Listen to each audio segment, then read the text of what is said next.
The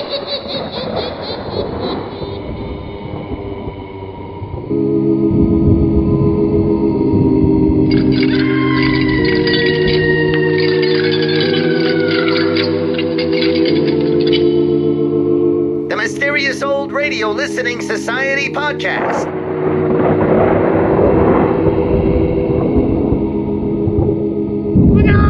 Welcome to the Mysterious Old Radio Listening Society, a podcast dedicated to suspense and horror stories from the golden age of radio. I'm Eric. I'm Tim. I'm Joshua. We love scary old-time radio stories, and there's nothing quite like a disembodied voice telling a genuinely disturbing tale. But do these stories stand the test of time, or are we being deceived by nostalgia? Are they suspenseful, or forgettable, bone-chilling, or butt-numbing?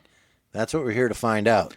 For tonight's story, I've chosen a New Year's-themed episode of The Shadow entitled The Man Who Murdered Time. The Shadow debuted on the Mutual Broadcasting System September 26, 1937, starring Orson Welles as The Shadow and Agnes Moorehead as Margot Lane. Over the next 17 years, The Shadow would dominate the airwaves, fighting mobsters, escaped convicts, mad scientists, corrupt politicians, and even an aggressive gorilla named Big Boy. But that's a story for another time. In 1938, Orson Welles left The Shadow to produce and star in the Mercury Theater on the Air. Welles' time as The Shadow was soon overshadowed by another radio production you might have heard of called The War of the Worlds. But that's also a story for another time. Welles was replaced by Bill Johnstone, who appeared in several roles opposite Welles during The Shadow's first season, including the very first Shadow story, The Death House Rescue, where Johnstone played the role of an innocent man on his way to die in the electric chair. Johnstone played the Shadow for 5 years before passing the role to Brett Morrison. Johnstone would go on to be a regular actor in shows like American Cavalcade, Suspense, Dragnet, and briefly voice another of radio's mystery men, The Whistler. But for many, Johnstone will always be the Shadow. According to Shadow scholar Anthony Tolan, Johnstone brought a mature sophistication to the role of Lamont Cranston, and a strength and authority as the Shadow that soon eclipsed the mercurial performance of his predecessor, Orson Welles. During Bill Johnstone's tenure, the Shadow broadcasts grew into a national institution. So now, we invite you to listen to one of the Shadow's rare forays into the realm of science fiction. Originally broadcast January 1st, 1938, The Man Who Murdered Time. Forget the petty distractions around you. Forget what you think you know. Forget everything but what you hear right now. It's late at night and a chill has set in. You're alone, and the only light you see is coming from an antique radio. Listen to the sounds coming from the speaker. Listen to the music, and listen to the voices.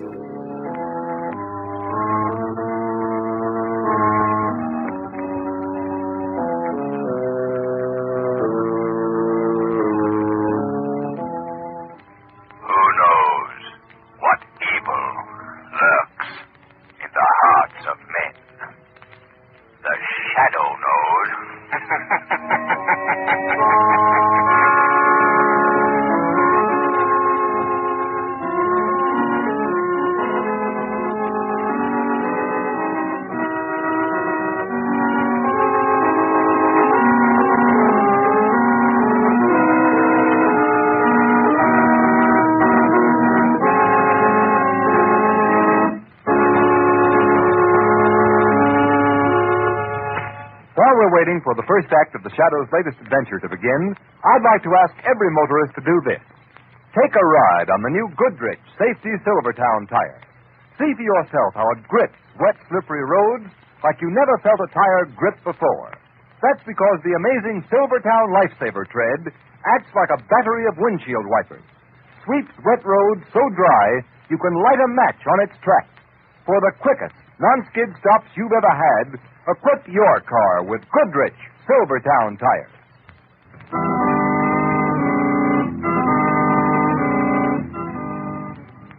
The Shadow, mysterious character who aids those in distress and helps the forces of law and order, is in reality Lamont Cranston, wealthy young man about town. Cranston's friend and companion, the lovely Margot Lane, is the only person who knows to whom the unseen voice belongs. The only one who knows the true identity of that master of other people's minds, the Shadow. Today's story, The Man Who Murdered Time.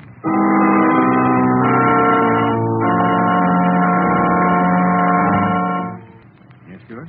Mr. Cranston, On behalf of all the employees of the club, I wish to thank you for your generous New Year's gift to the personnel. It's quite all right, Stuart. Happy New Year. The same to you, sir. And may I thank you, too, Mr. Hughes, for your gift. You're very welcome, Stuart. Happy New Year. Happy New Year, too, sir. I wish I could have made it more, Cranston, but it hasn't been a terribly good year. Me? I'm sorry to hear it, Hughes. Oh, by the way, how is Mrs. Hughes feeling these days? Poorly. Well, the doctors at the sanitarium say she may pull out of it next year. That's why I'm looking forward to the new year so eagerly. Well, Hughes, if there's anything I can do in the way of financial assistance... Thanks, old man, but it won't be necessary. I expect to be out of debt very shortly. Business improving? No, a trust fund is coming due in 2 weeks.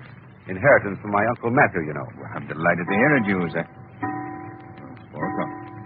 Well, only 8 hours to a brand new year and new hope for all of us. Amen to that. You're coming to my New Year's Eve party tonight, aren't you? Oh, I meant to tell you, Cranston. Now, I'll be late. I got a call this morning from a second cousin of mine. Wants me to come to see him this evening. Brilliant scientist, but I suspect he's losing his mind. Oh? Know what he claims to have invented? A time machine. A time machine? Yes, it's fantastic, isn't it? Come, Hughes. Is anything really fantastic in the modern world of science? 30 years ago, the notion that a human voice could circle the Earth without the aid of wires would have been called not only fantastic, but impossible. Radio, electric light, airplanes, all were called fantastic in their time, but today they're accepted facts. Why not the time machine? Well, I'm from Missouri. Anyway, I'm really going to see my cousin, not because of his alleged invention, but, well, because he's dying. Well, that's too bad. Yes, the poor chap's got an incurable heart condition. He told me his doctors don't give him more than a few days to live. Well, I've got to be off. See you tonight, then, Hughes. Only a miracle will keep me away, Cranston. A miracle like the time machine.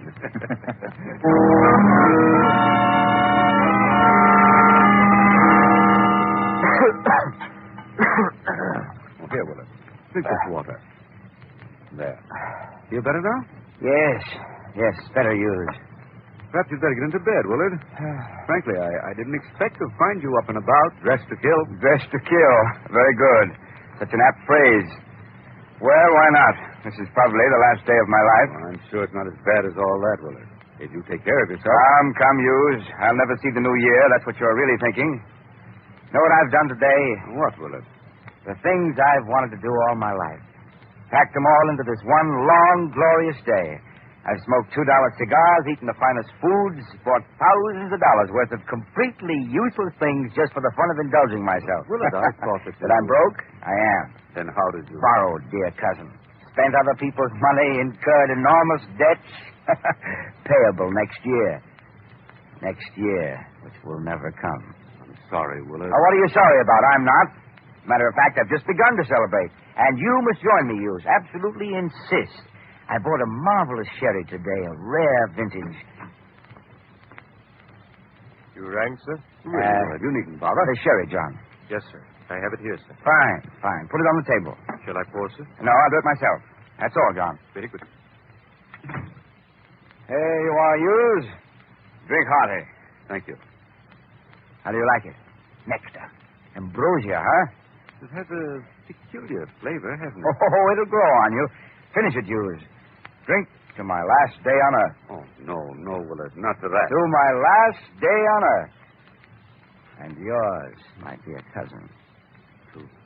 My last day? Hughes, I told you that today I meant to satisfy every ambition I ever had. Well, I've left for the last my greatest ambition of all.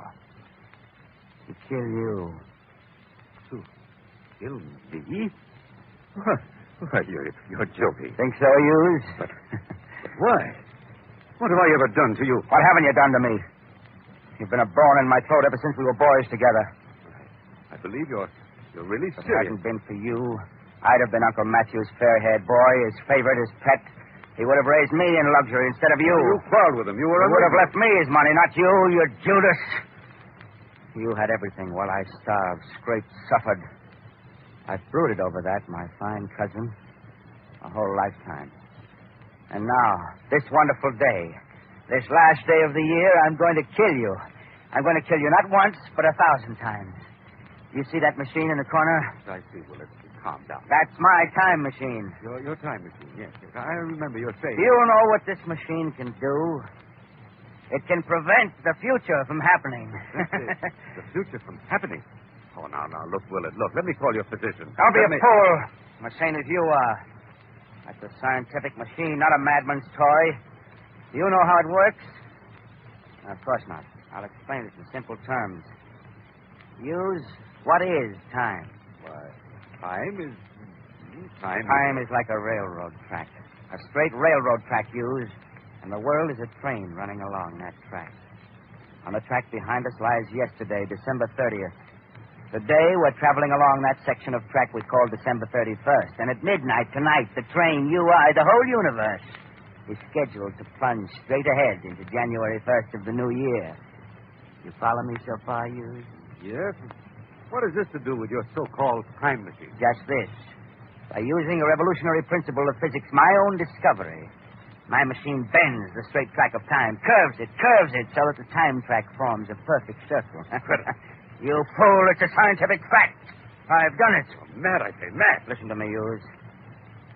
At midnight tonight, when I turn on the switch, time will instantly be curved back on itself.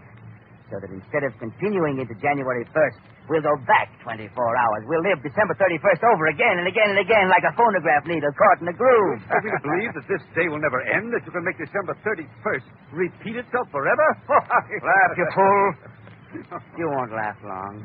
Today I've been especially careful to make it the fullest, happiest day of my life because I'm going to live this wonderful day forever. I'll catch time in that groove and hold it there. The future will never come. I'll never have to pay my debts. Despite my bad heart, I'll never die. I'll have to be as insane as you to believe that. Would you like a demonstration? Playing the farce out to the end, are you? Well, go ahead. Demonstrate. That's the proper scientific spirit, Hughes. I'll set the machine to affect merely this house and ourselves. What incident of the last half hour do you want me to make repeat itself? Choose. Oh, the butler and the sheriff. John and the sherry, eh? Very good.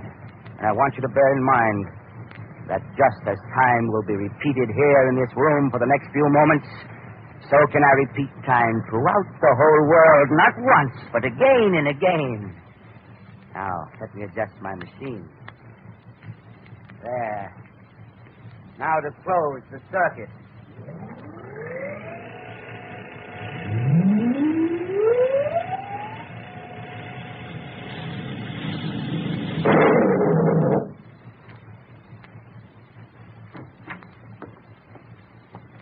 You rang, sir? Really, Willard? The sherry, John. Yes, I have it here. Fine. Put it on the table. Shall I pour, sir? No, I'll do it myself. That's all, John. Very good.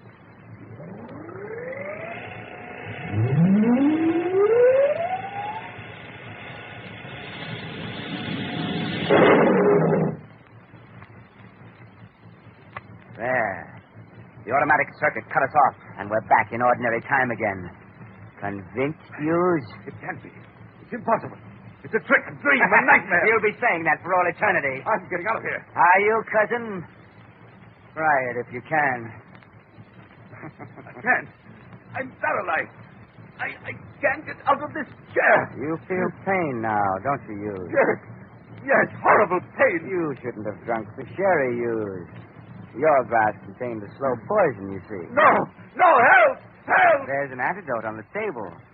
You see that little green bottle, Hughes, just beyond the reach of your fingers? Isn't it ironic? If you could only move your arm 5 inches. Try. Oh, you can't. Dear me, how very, very sad. All you can do is look at the antidote while you die in agony. Please, Willard, help me. Help me. I don't want to die. Just a little while now, cousin, a little while. It's almost midnight. You'll die just before midnight. And then I'll turn on my machine.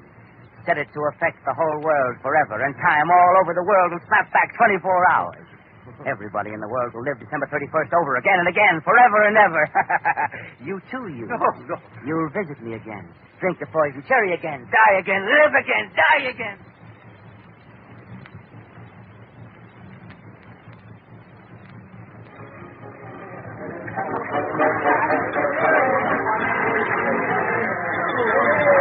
Of yours is the loveliest New Year's Eve party I ever attended. Margot, you danced beautifully. Thanks, Lamont. I wonder what's happened to yours. He said he'd be late, but I didn't... Hold it, everybody! Here comes the new year!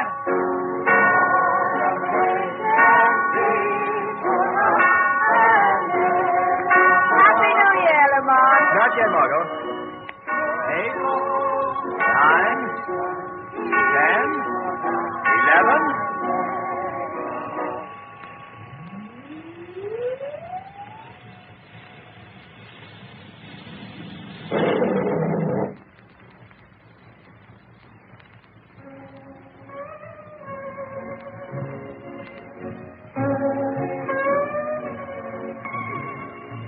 Lamont, where are we?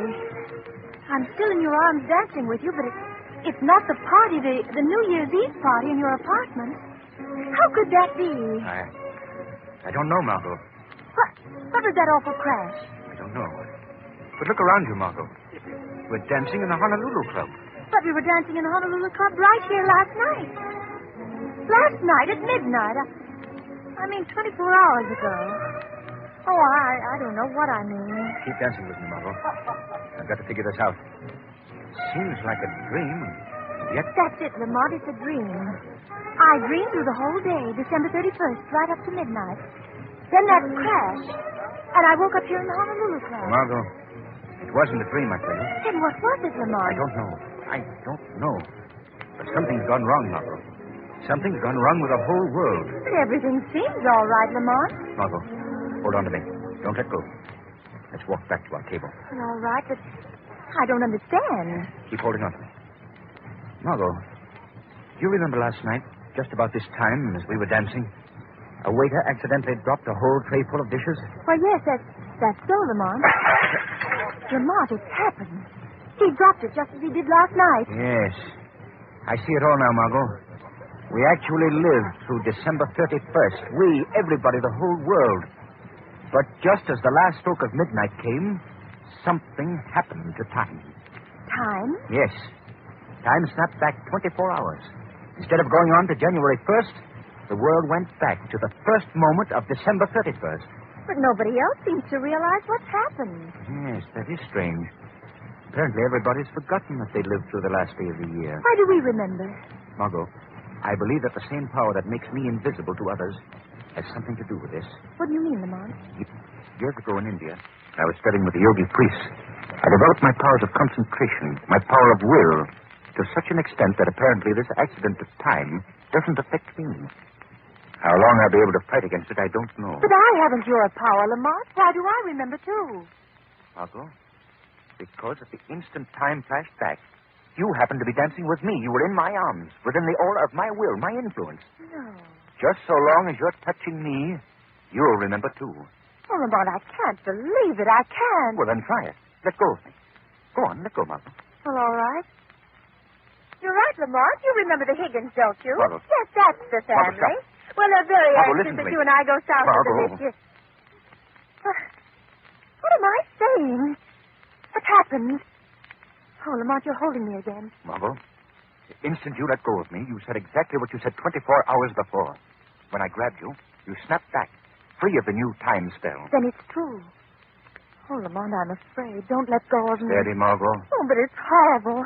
People will go on living through December 31st to eternity, never knowing, never realizing. Lamont, there'll never be a New Year.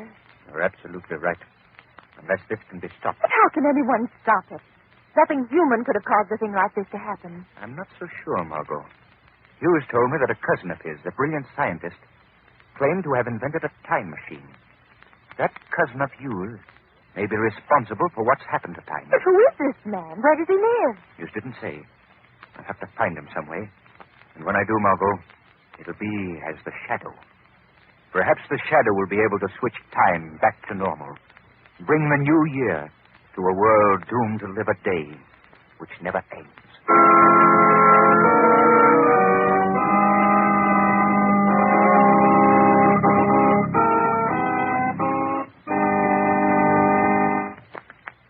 In just a minute, the curtain rises on Act 2 of The Shadow's Adventure. Meanwhile, a word to you motorists. Do you slow down passing a school? Do you pass other cars on a hill? Do you come to a full stop at street intersections? The Shadow wonders. The terrific toll of deaths and injuries indicates that too many motorists fail to exercise caution, fail to consider the other fellow. Play safe. It pays. And motorists, here's one thing more. If you only realize the importance that safe tires, too, play in safe motoring, you wouldn't hesitate a minute to put the new Goodrich Safety Silvertowns with the Lifesaver tread on your car. For remember, this new Silvertown isn't much more than a new tire. It's a new kind of tire safety. On the inside, it has the famous blowout protection of the Goodrich Golden Fly. And on the outside, it has the amazing new Lifesaver tread. The tread that sweeps wet roads so dry, you can actually light a match on its track. Yes, sir, that's plenty dry. So it's hardly surprising that Silvertowns will give you the quickest non-skid stops you've ever had.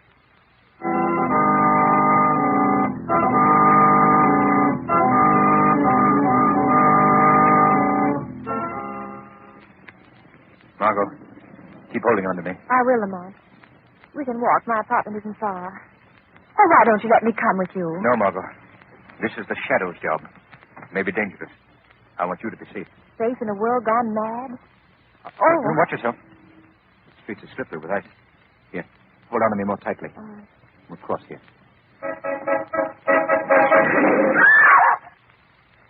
What happened? Hit my cab. Hey, here comes a car. Somebody call an ambulance. That woman's hurt. Oh, how awful. Come on. You remember, Margot, last night, on this very spot? Same taxi, the same corner, same poor woman struck down. It's happened all over again. Yes, Margot. And it'll happen all over again every 24 hours from now until doomsday. Oh, it's frightening. Think of that woman over and over. Unless I can put time back on its track, Margot. I must. Let's hurry. Oh, look at that poor man shivering in the doorway there. He hasn't even an overcoat. He looks hungry, poor devil. Margot, remember last night? In a moment, he'll step out of that doorway and ask me for a dime. Excuse me, mister. Could you give me a dime for a cup of coffee? I'm so cold, I'm freezing. Oh, thanks. Thanks, mister. There's one thing I'm glad of, Lamont. He doesn't know. He doesn't know he's doomed to shiver and freeze and starve like that forever. And millions like him. Millions of unfortunates shivering and starving all over the world tonight. That machine. I must find that machine. Well, here we are, Margot. Don't bother to take me up. There's so much for you to do. So much, Lamont. The doorman will let me in. It's exactly the same time we got home last night. Good evening, Miss Lane. Bad night, ain't it? Hurry, Lamont. Find Hughes's cousin. Since time's repeating himself, Well, I always say when... Hughes will meet me in the afternoon at my club, just as he met me yesterday. We'll talk as we talk then. Perhaps he'd be able to tell me. Lamont, what's the matter? You're so pale suddenly. It's funny, I felt weak just then. As if my strength of my will were fading away. Could it be that Lamont, I too... you mustn't. You've got to be strong. The world needs your strength. Let go of me, Margot. All right. You're draining my power, my strength away. Let go. The wind is very biting, Miss Lane. Yes, it is. Fred, will you take me up to my apartment? please? Yes, sure, Miss Lane. Go on. Safe upstairs. Goodbye, Margot. Until tomorrow. Tomorrow ever comes.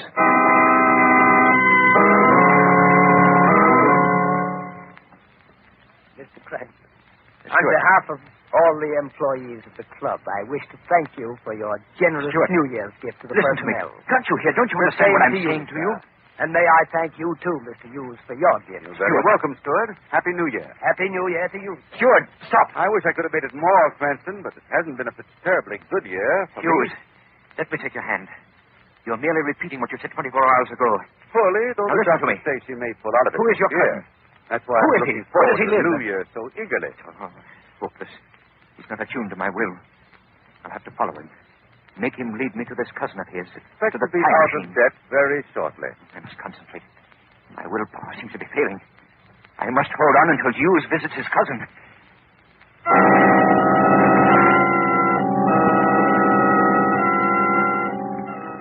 Convinced, Hughes? Can't be. It's impossible, Willard. It's a trick, a dream, a nightmare. You'll be saying that for all eternity. I'm getting out of here. Are you, cousin? Try to if you can. I can't. I'm paralyzed.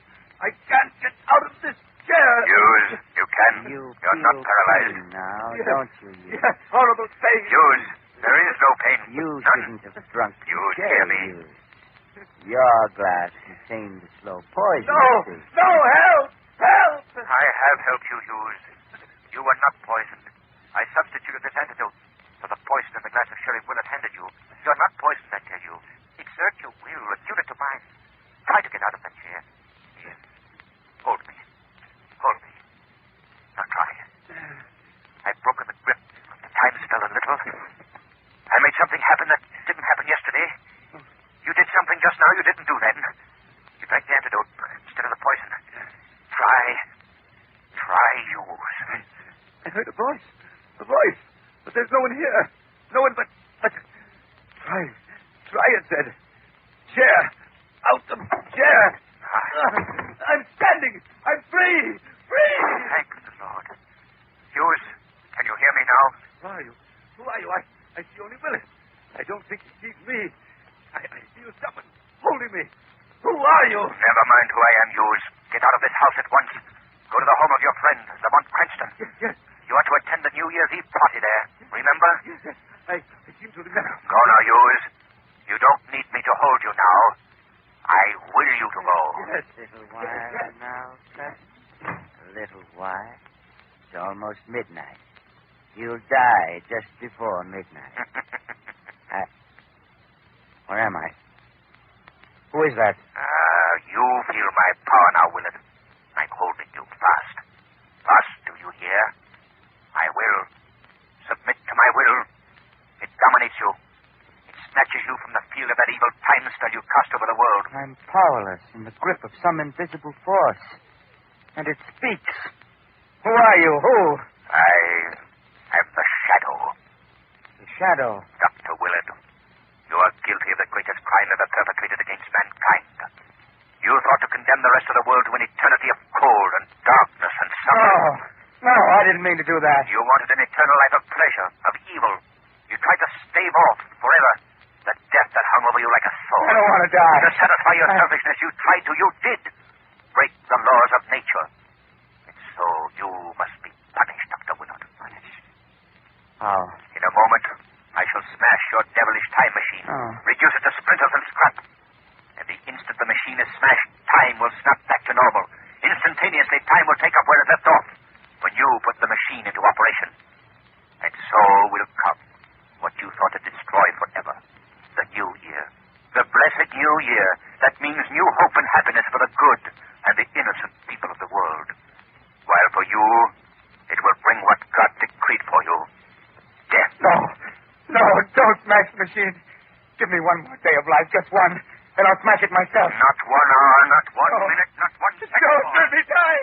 Stop.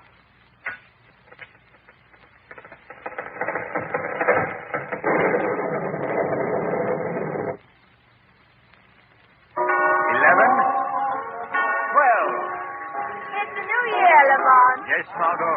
The New Year. At last. Why, Hughes. Oh, I'm sorry to be late, Cranston. I don't know what happened to me. I feel as if I just woke up from a bad dream. I found myself running up here. Mr. Hughes, you're ill. No, he's all right, Margot. You are all right, aren't you, Hughes? I guess I am. What time is it? It's just past 12 o'clock, Mr. Hughes. Happy New Year. New Year? Yes. Happy New Year, everybody. Happy New Year, Hughes. Happy New Year. As a matter of fact, Lamont, it seems to me I had a dream, too. The strangest sort of dream. Perhaps you did, Margot. Well, anyway, Happy New Year, Lamont. Happy New Year.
Today's program is based on a story copyrighted by the Shadow magazine. All the characters and all the places named are fictitious. Any similarity to persons living or dead is purely coincidental. The Shadow magazine is now on sale at your local newsstand. The weed of crime bears bitter fruit. Crime does not pay. The shadow knows. You are listening to the Mysterious Old Radio Listening Society, a podcast dedicated to suspense and horror stories from the golden age of radio. I'm Aaron. I'm Tim. I'm Joshua. And that was The Shadow and the episode, The Man Who Murdered Time. Did I get that right? Yes. Oh, good.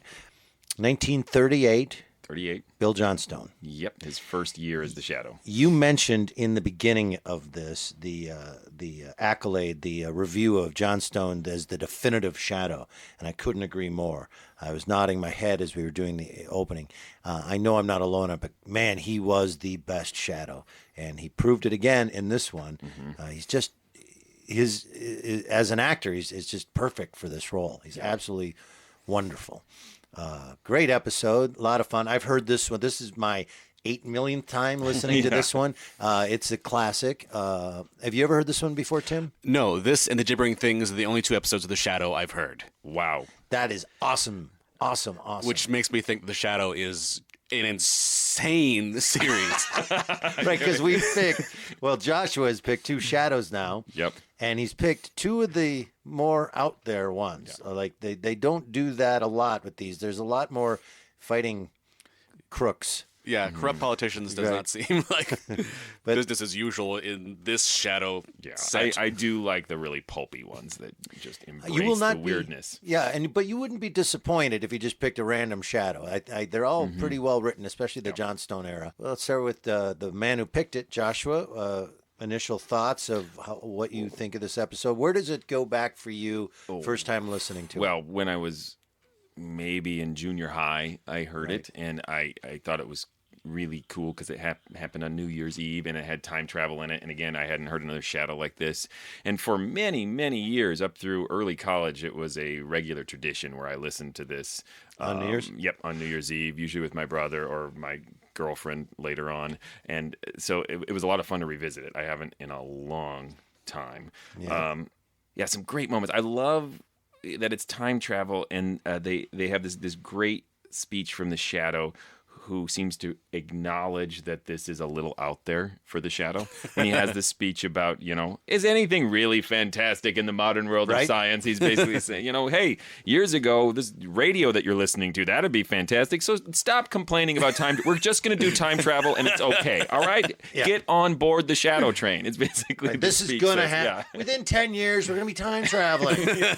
Come on. All right. Are we all on board? Let's go. Yeah, it's very much put in there for that reason, so that it can be grounded in the reality of what the Shadow. And we don't have to look too closely at the time machine. Yeah. and then his the probability and the physics. Yes.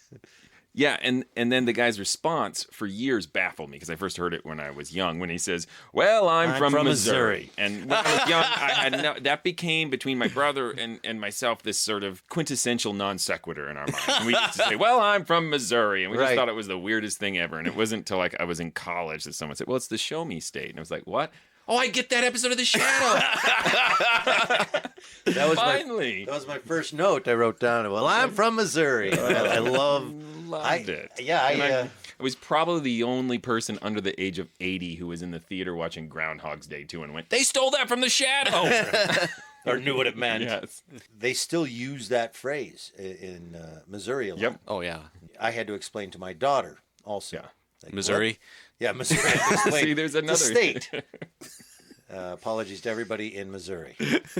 So I'm sure you are full of things you want to tell us about this episode. Well, I do like how it's structured. I like how in the first, essentially like about 4 minutes of the show, everything that's going to happen is set up. The bad year he's been having, they set up this sense of hope for the new year, which I think is really thematically crucial because that's why he's so bad. Mm-hmm. He's stopping this new year, which really symbolizes hope. Mm-hmm. And so it's really a more positive episode of the Shadow than usual. Shadow usually embraces a certain level of sadism, even in the episodes where everything ends really well. But here it's just like the reason it's so evil to stop the new year from happening is because the sense of hope and promise. Yeah. And I really like that. And they set up the clock, the ticking clock in that first 4 minutes. Like, oh, and it's almost New Year's. And that's all the different devices they're going to use throughout.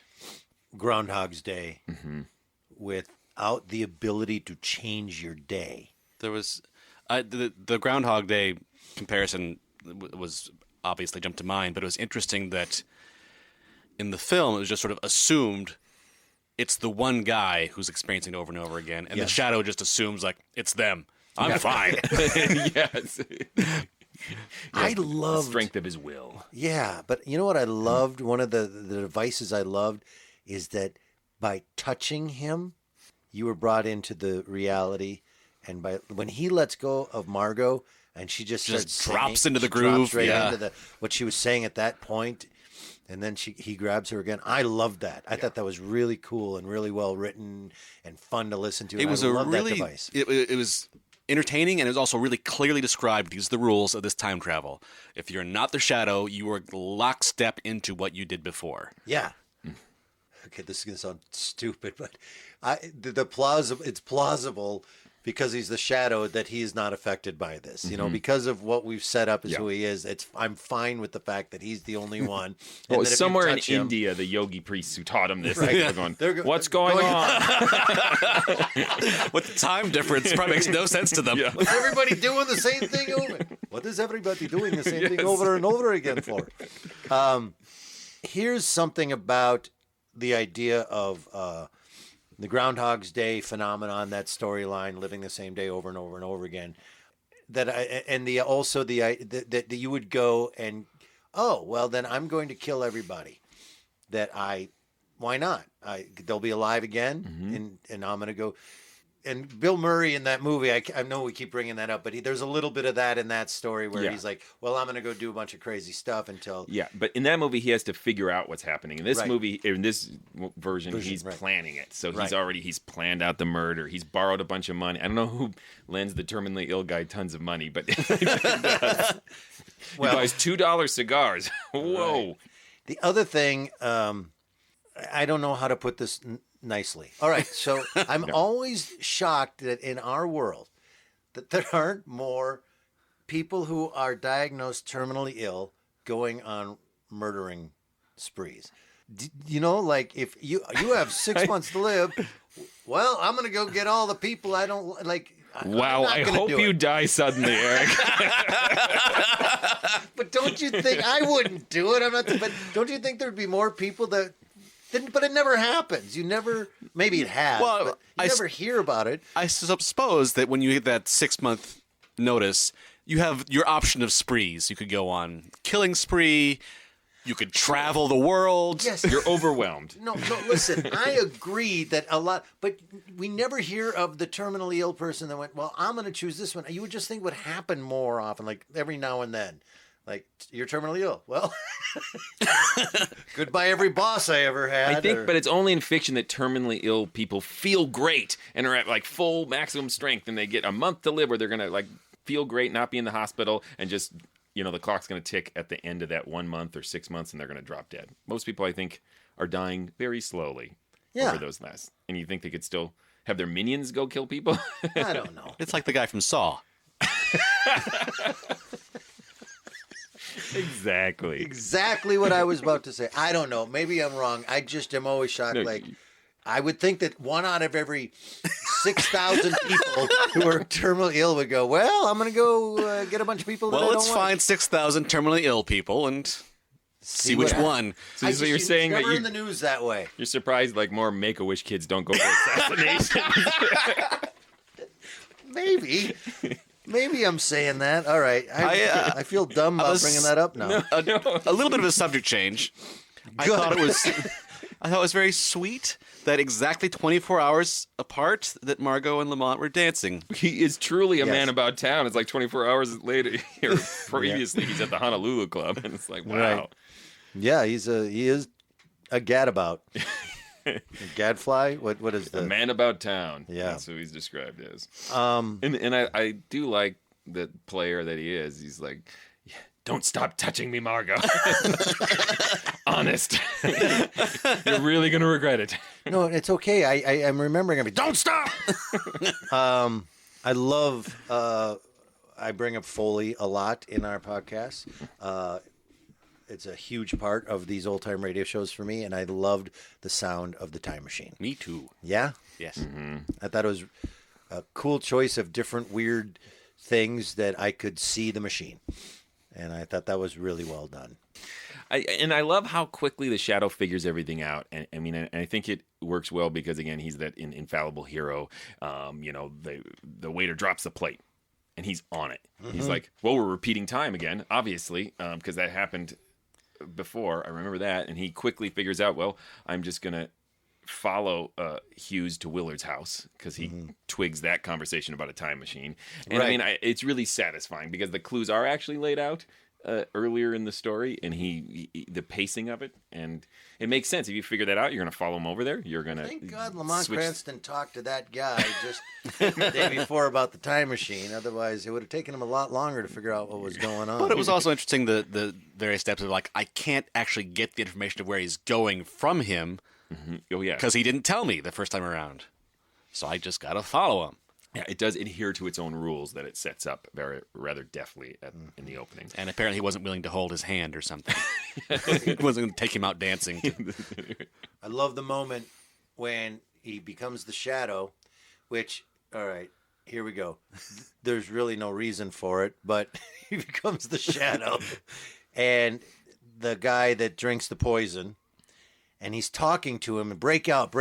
You're not, you didn't actually drink the poison this time. And you hear the same dialogue from before going on in the background between the two of them.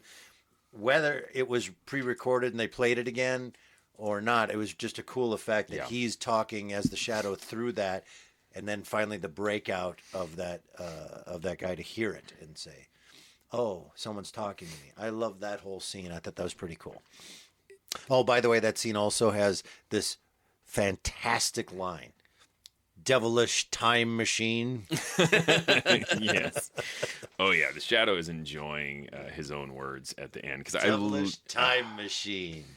And while there's this happy ending, because New Year's is hopeful, you want to bring hope to everyone, the Shadow is still really laying on thick at the end where he says, what you thought to condemn the rest of the world to cold, dark, and suffering, and so will come what you thought to destroy forever. The new year, the blessed new year, that means new hope and happiness for the good and innocent people of the world, while for you, it will bring what God decreed for you, death.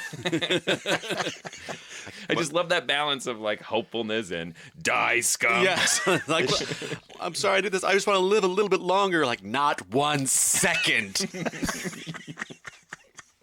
Okay, two things. One, I love how the Shadow, as an improviser, has just always the right thing to say in those moments, and it's so flowery and such great language. And I'm struggling to explain that.